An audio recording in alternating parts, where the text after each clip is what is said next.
All right. Look, it's 30 years. 30 years. I believe it was 2 days ago. 30 years, 2 days ago. The NWO was formed. And for those who don't know what the NWO is, you must be hiding under a rock.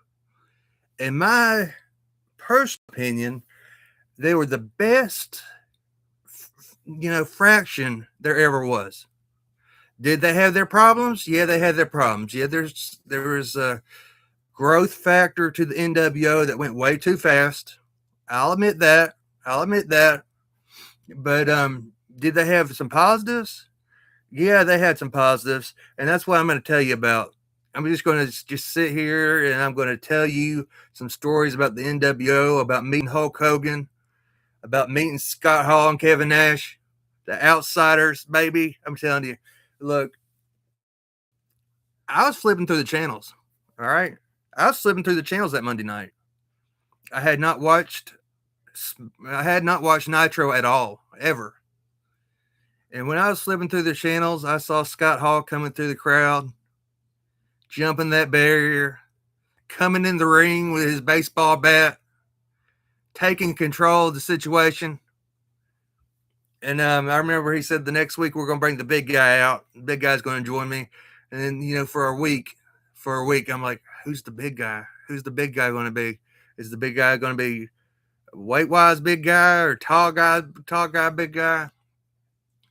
Then, oh God, did Eric Bischoff get sandwiched between Scott Hall and Kevin Nash the following week? I was hooked, man. I was hooked.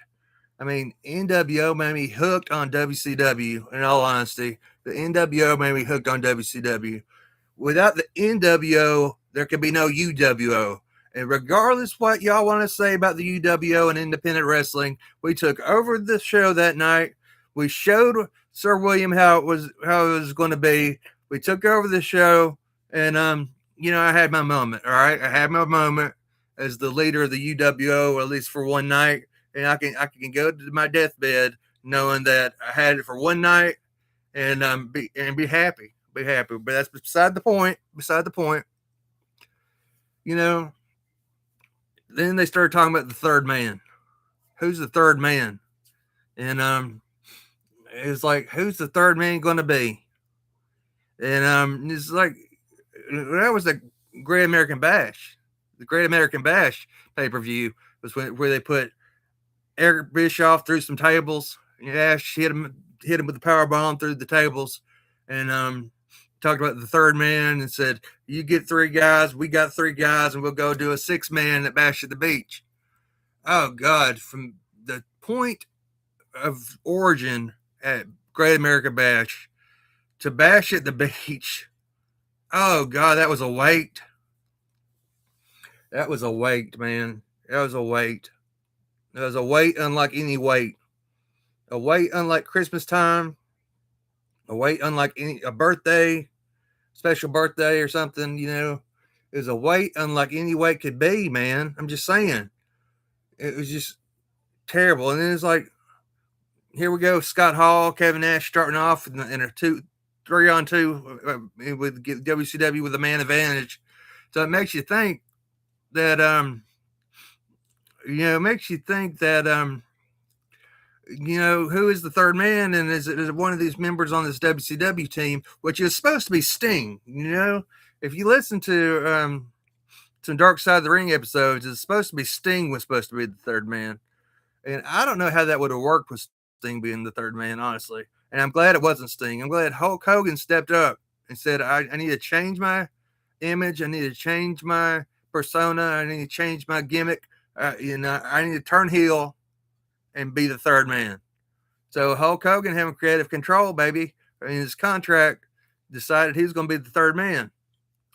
He comes out and everybody's like, oh gosh, it's Hulk Hogan. He's going to save the day. And he comes in and drops that leg drop on, I believe it was Macho Man. Might have been Lex Luger. I can't remember. They threw one of them out of the ring. And he announces there's going to be a new world order in wrestling, brother. I mean, God almighty. Then who remembers who the fourth man is? Everybody remembers the third man, but who remembers the fourth man? Do y'all remember where $1 Million Man Ted DiBiase shows up on Nitro, and he goes 1, 2, 3, 4, and everybody thought it was the Four Horsemen. Everybody thought it was the Four Horsemen, but boy, did he trick y'all. And I believe I don't know who the fifth man was. I think Vincent was the fifth man. Vincent had to be the fifth man if DiBiase was the fourth man. And then I know Six Pac was this, was the sixth man. And but everywhere they go, everywhere they went, they dominated the place, man. They dominated the place. Then the whole fake Sting thing erupted, where fake Sting is part of the NWO, and it's just like that was cool. I mean, that was cool. That's something you really haven't seen before.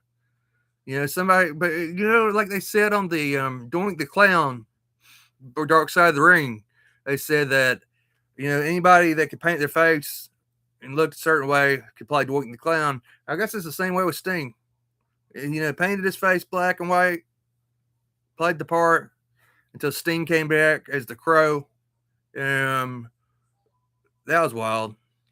That was wild. Sting coming in from the rafters and everybody, the camera up there and everything. Like I said before, the NWO grew way too fast. I mean, but honestly, you hear the Bloodline, you hear this and that group, and it's like, are we going to be talking about the Bloodline in 30 years? I mean, really, are we going to be talking about the Bloodline in 30 years? I mean, the NWO is where it's at. The NWO started it all. I mean, it's the foundation for any good faction. And I mean, like I was saying, the Sting gimmick was awesome. The fake Sting, the real Sting. Then, I mean, honest to God, how many war games do we have with the NWO in it? In all honesty, how many war games do we have with the NWO in it? I mean, I know the NWO faced Roddy Piper in a war game and faced Ultimate Warrior in war games, and it's just like, honestly, the whole NWO storyline spanned years. Then it's like, I don't even know what the point was of trying to break them up if you're going to put them back together. I mean, I really don't. I mean, they had way too many people, to be honest with you. And I don't know what to tell you. Other than it's just craziness about how long that lasted. And I'm like I said, are we going to remember the Bloodline in 30 years? Are we going to remember Sammy losing the championship to CM Punk in 2 years? I mean, anything. Anything really. I mean, it's just crazy. All of it is nuts. I mean, WWE countered with DX. They countered with DX to go up against the NWO. And which one was better? 5 members of DX or I don't know, 50 members of the NWO? I mean, I don't know. I've been asked before. What did I watch on Monday nights as a kid? I mean, because we're going back 30 years. So we're going back to my teenage years. I'm host. What did I watch as a kid on Monday nights? Well, this is how I did it. Because I wanted to see both. I would watch Raw when it came on. Raw as soon as it came on, at whatever time it came on then. I know it's only 2 hours, so I think it came on from 9 to 10 or 9 to 11 or 8 to 10 or something, Raw when it came on.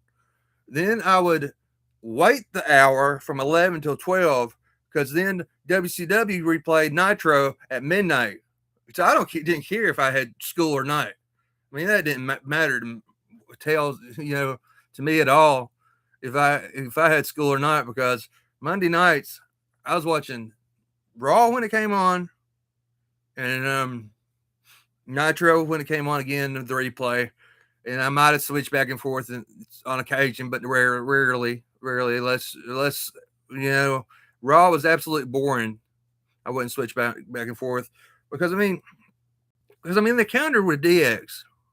When DX was Shawn Michaels, and I know this is an nWo thing, but everybody knows that DX was just a tag team with China at the beginning, and then later after Shawn Michaels was injured, Triple H brought in the Road Dogg and Six and everything else, X Pac and all that, and but what in the world, man? I'm telling you, I admit, I would love to meet the members of DX. And I know I'm rambling right now, but I would love to meet the members of DX. But I've met the three top members of the nWo. I have. I met Scott Hall and Kevin Nash at a Knoxville Fanboy Expo. They were cool there. I mean, Scott was my first time meeting Scott Hall. He was cool there, and Kevin Nash was actually decent to me there. And the funny thing is this: I met Kevin Nash actually about 3 weeks before that, where Paul E was putting on one of his wrestle jams, and I was there as a vendor, and so I met Kevin Nash here, and I went up to him. And I said, asked Kevin Nash to sign my belt because this was before they brought anybody in and stuff like that. And so I just tried to get a signature out of him, and he was an absolute jerk to me, man. He was an absolute jerk to me. He signed the belt, but he was just an asshole. Excuse my language, but I mean, he just really was. But you know what I heard though? This is what I heard. I heard that Teddy Long told Kevin Nash that Ringgold, Georgia was a dry county. So Kevin Nash came in drinking. I know he came in with a brown paper bag and a wine bottle or something. So he was drunk as a skunk, man, when he was there. So I can understand him being a jerk to me there. I mean, because that's just the alcohol in him. And it's just crazy, man. It's absolutely crazy. But then I met him again 3 weeks later at Knoxville Fanboy Expo, and I was, thanked him for signing my belt, earlier, and I had him sign. Let me see if I can. You see that? You see the Diesel denim jacket there? Back there in the shadow box. He signed that Diesel denim jacket. He said, "How do you want me to sign it? Do you want me to sign it Kevin Nash, or do you want me to sign it Diesel?" So I said, "Sign it Diesel." So he signed it Diesel, and I had to get it put up in the shadow box because my grandmother Opal got me that denim jacket. She ordered it for me out of WWF magazine. I remember they had the Diesel denim jacket, and they had the Bret Hart denim jacket, and it was around Survivor Series at that time when the jackets came out. And I wanted the Diesel denim jacket for Christmas, and I was absolutely notorious for opening up presents before I'm supposed to. So she made the tag out to my pawpaw. So all the presents were open that Christmas. I was heartbroken. I didn't get my Diesel denim jacket, and she's like, "Well, there's one more under the tree. Get it." And I was like, "Well, that's my pawpaw," and she's like, "No, just open it up." And so I opened it up, and there was my Diesel denim jacket, man. I wore it in 5th grade. It just means something to me. One of the thousands of things I'm going to be grabbing if the house catches on fire. I'm just telling you that right now. But Scott Hall really didn't say much to me. This was in, when was it? 2016. He really didn't say much. Talked to Diesel, and then a short time later, I met Hulk Hogan. And he wasn't good by Hollywood. He wasn't even too sweet me, man. I mean, I don't know why. I don't know if he's just, I don't know why, but I met Hulk Hogan at Hogan's Beach Shop in Clearwater Beach, Florida. And my dad took me to Hogan's Beach Shop in Clearwater Beach, Florida.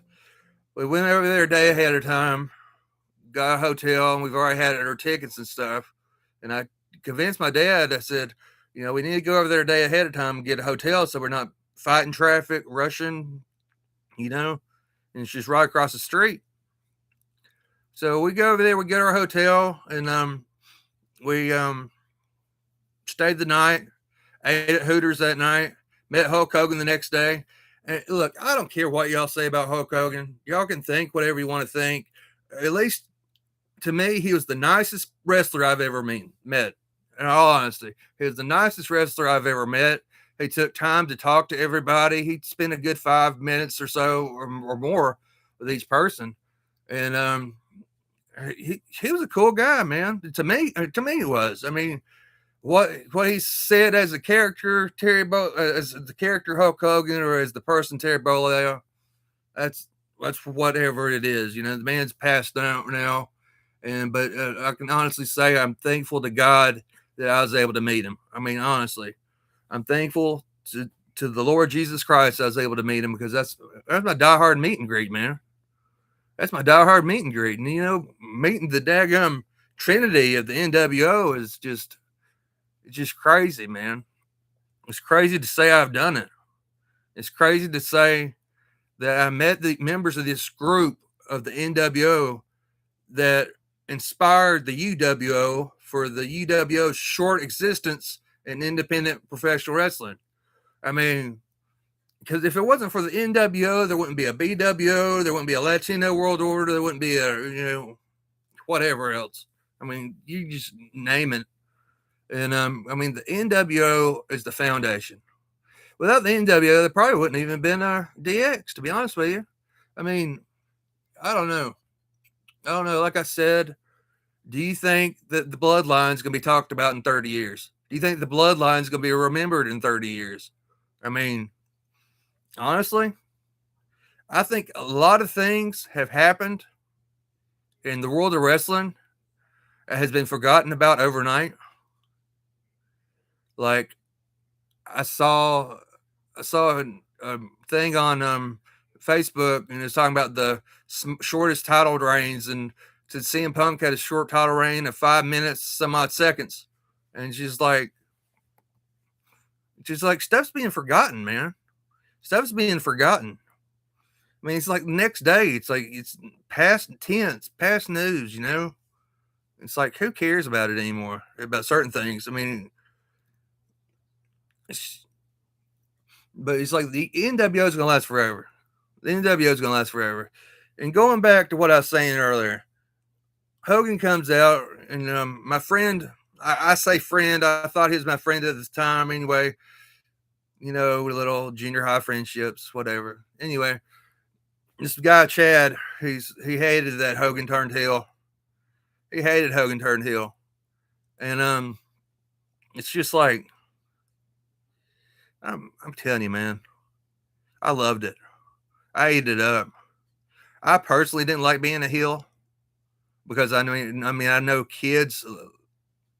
I mean, if I go to an event and I set up a table, kids are, you know, just all around my tables all the time. So I personally didn't like being a heel. It wasn't something that I enjoyed doing. I mean, but it was that way for the UWO, but it is what it is. But, you know, with Hogan turning heel, I thought that was the greatest thing on earth. It was the coolest thing on earth. I mean, Hogan made the heel look cool. And I saw on Facebook that that I think it said 30 years, some 20 something years ago today, Goldberg beat Scott Hall and Hogan in the same night. Fun fact. And I remember watching that at my friend Tripp's house, and it's just like, you know, I was just like, I was squashed, man, when Hogan lost the belt to Goldberg. I was squashed. It just ruined me. Absolutely ruined me. I couldn't wait for Hogan to get that belt back. And speaking of title matches, let me rewind, and just let y'all know the Sting Hogan storyline was awesome. Up until Starrcade. Up until Starrcade, and they had the botch, and Hart comes out, recounts the 3 count. I mean, other than Starrcade, it could have ended better. It could have ended better. And it's just things we look back on, you know? Things we look back on. Things we look at back on and appreciate. Let's see, another NWO member I've met frequently is Buff Bagwell.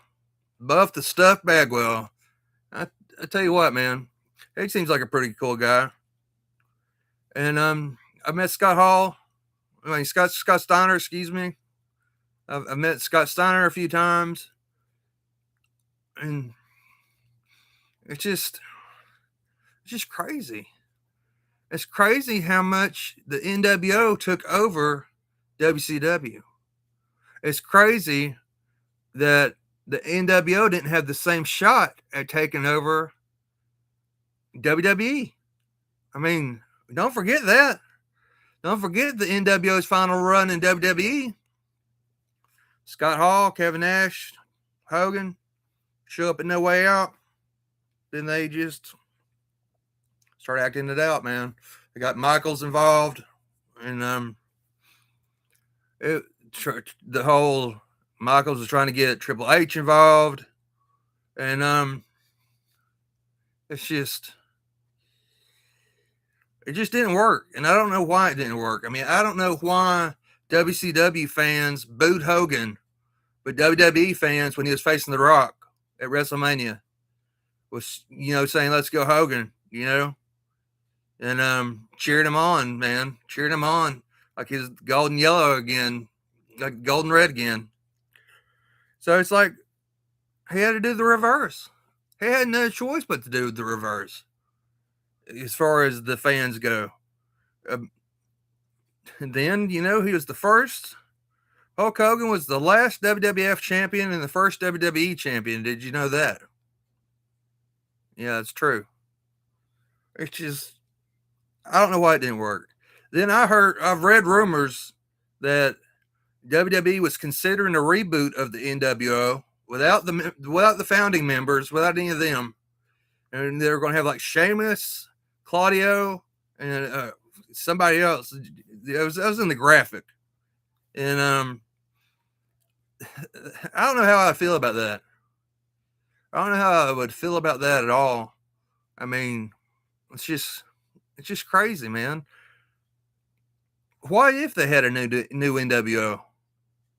I mean, I'm sure everybody thought the Shield was the NWO when they showed up and dominated and put Ryback through a table. I'm pretty sure that they thought the Shield was the NWO. Because, I mean, I'm pretty sure it was Dean Ambrose that said, we're not the New World Order. We're something, something, something, something, something, the Shield. And it goes back to what I'm saying. Without the foundation of the NWO, wrestling wouldn't be the same today. I mean, honest to God, it's like this. Now it's like somebody gets released. I mean, they learned from the Scott Hall deal. Now somebody gets released. There's a time period that they can't show up at any other shows. And you know what that's because? That's because of the NWO. I mean, that's because of Scott Hall and Kevin Nash immediately jumping ship. I mean, one night, Ravishing Rick Rude could be found on Nitro and Raw. So what about that? I mean, but these people with their contracts, they've learned that they can't, they have to put these time frames in there so they don't pull no NWO nonsense again. I mean, just saying it's true, man. It's true. And it's like, there's so much to say about the past 30 years. And it's hard to get to in one podcast. It really is. It's hard to get to in one podcast because there's just so much to say. I mean, what about the Poke of Doom? All right, I don't want to bring it up, but I did bring up them getting back together. The finger poke of doom got them back together. And I think that's crazy, man.